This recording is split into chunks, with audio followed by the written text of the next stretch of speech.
So we're going to start off doing some drills. We're going to do what we call glove drills. Glove drills are not blocking drills. We'll do blocking drills later. In other words, I'm not teaching you right now the defenses against the punches. I'm using the gloves like we would use focus mitts. The advantage of a glove drill, people in the training know that we do both, right? And focus mitt drills can be amazing and they can do a lot of things. But the one downside to a focus mitt drill is I have the focus mitt, so I'm helping you work out, and I gotta wait till the round is over, switch, and then I get a chance to do something. So for example, when I'm teaching a class, especially if it's more beginner level people that are more easily frustrated or more easily distracted, like the attention span of the common house fly, glove drills have the advantage of, since we're catching with the gloves, I can go, you can go, I can go, I can go. So if you're gonna teach a class, right, especially beginner people, you don't want to say to them, because people will think that just because they're holding focus mitts, they're not doing it. Everybody wants to hit focus mitts, everybody wants to hit pipettes, and nobody wants to hold them. Whereas you do a glove drill, we go back and forth and back and forth. And we're going to start with the first four, and the first four are the boxing four. Meaning left jab, I catch it and I tap it. Cross, hook, and uppercut with the right. So again, left straight. This is my chut. I'm going to still turn my hips and shoulders. I'm still going to shoot my punch straight in. Cross. This is left chut, this is right chut. I like the fact though that in boxing you have jab, which always means your front hand, and cross, which means your right hand, your rear hand. Because if you do look at traditional poetry, it says chun, chun, chun, chun, chun. Which hand? Right? Chun! What does that mean? If I say, when the guy comes in here with the cross, you know what that means. If I say throw more jabs, you know what that means. So I do jab, I do cross, I do hook. Again, palm down or palm facing me, it doesn't matter, but I turn my hips and shoulders, I make sure the elbow is up. And then uppercut. This is Jiao count.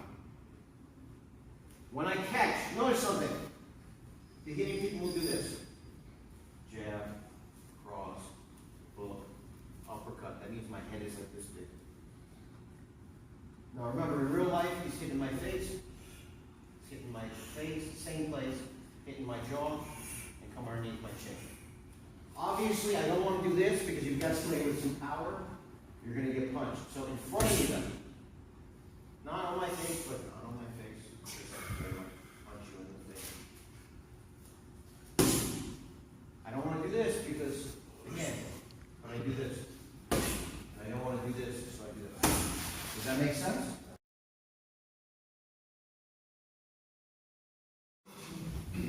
Lean one means continuousness. One of the things that it means in punching is that you return to where you came from. So in other words, as opposed to the railroad wheels, this is what we call a leak.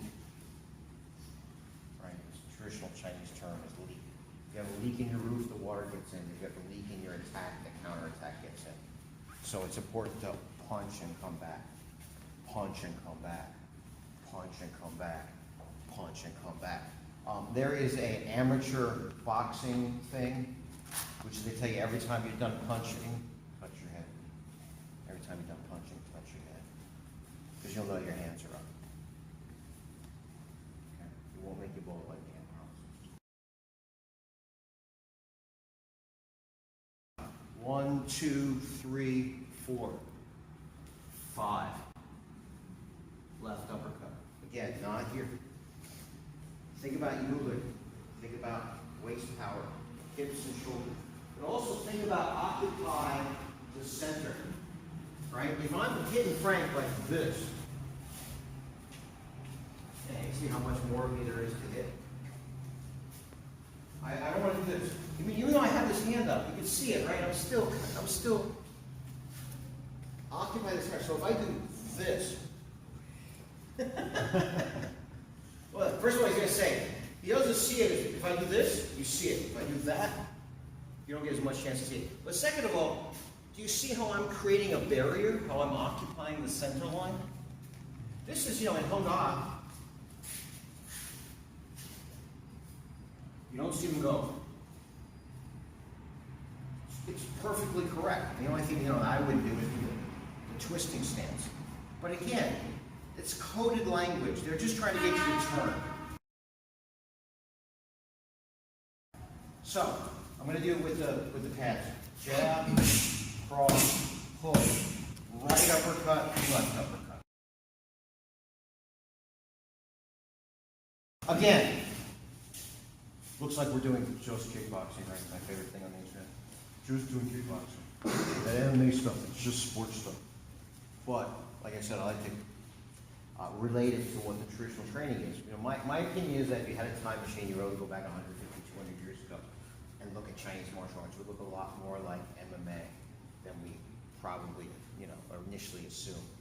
So, there are two basic strategies in Chinese martial arts that, if you've done it for a while, you've probably heard, which is, draw high to attack low and draw low to attack high. So, for example, I do hook into uppercut, right? And one of the reasons is because if he goes underneath the hook, he goes underneath the hook. If he goes underneath the hook. Testing. What? If he goes underneath the hook. Right? I know he's going to go low because I'm going high. So, I did uppercut, and I did left uppercut right over him. Because, let's say he was down there, and I did the uppercut. So he comes up, to avoid it.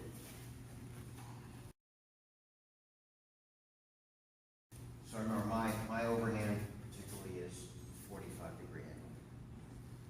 So we don't want to go too hog wild because remember we're catching these, we're not just doing them. So if he goes jab, cross, hook, right uppercut, left uppercut. And again, I don't want him to go wide here, but he's not going to kill me because if he goes full power, you can knock my arm off. So jab, cross, hook, uppercut, overhand. Just like you're throwing a ball. But remember to think from this temple to this side of the joint. Just like with a sword or with a stick, right? Cut all the way through from the 45. But recover too. It's great to do. Oops. So be ready to go. Okay. Jab, cross, hook, right uppercut, left uppercut, overhand. Jab, cross, hook, up. And also, everybody says, well, sometimes you can't do things like long. If you notice, I just did this. I did cup without the full extension. And trust me, if I was here and I went, right? Frank doesn't want me to do that, right? My little spina bifida arm cup joint, but it still hurts. Okay? I can go from here. I can also go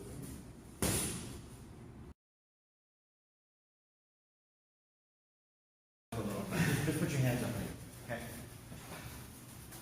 So, Kung Fu used to be famous for the charts and all the places to strike.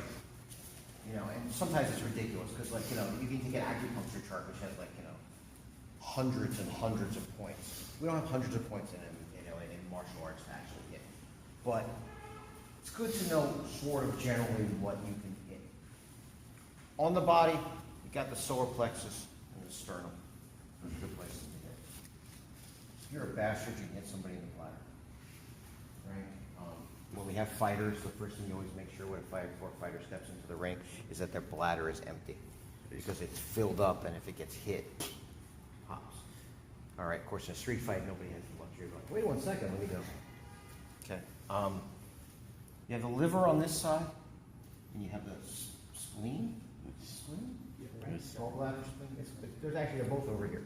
But, we usually think of it as the spleen. Right? You also have the floating ribs. There's a reason they're called floating. They're the least connected ones that are kind of hanging. They don't go all the way around. So they're the easiest ones to dislodge and break. So when I'm doing body shots, your straight punches, solar plexus, bladder, right? When you're doing hooks, you're gonna go liver, spleen, right? Or floating ribs, floating ribs. But most people think of this, hooks, right? Hooks, again, remember I told you, are parallel to the floor. We talked about that. When we're doing body shots, you're actually doing 45. So, go back to my annoying chart, which you will get tired of. These are overhands. These are body shots. These are overhands. These are body shots. In boxing, for a long time, they were referring to these as the sledge, as opposed to a body hook, right? Ruddick, right, was fantastic. So, when I'm doing a body shot, I'm not going here. I'm going here. I'm not going to do it. I'm going to hit him, but that is going to do more damage than that. So, when we're in fighting stance, and we're doing this, we're going to go first to my liver, right?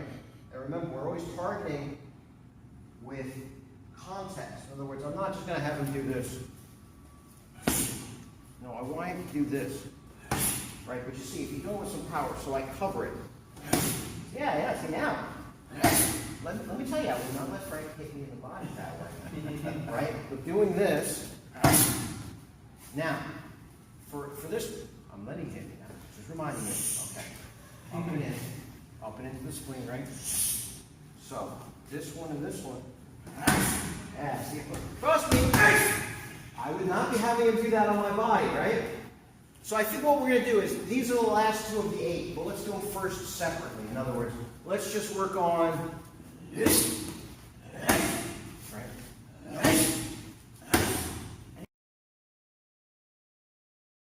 Again, notice something, right? When I throw that shot, look where this hand is.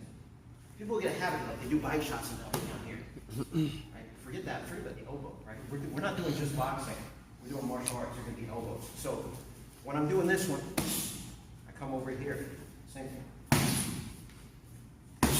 Right? So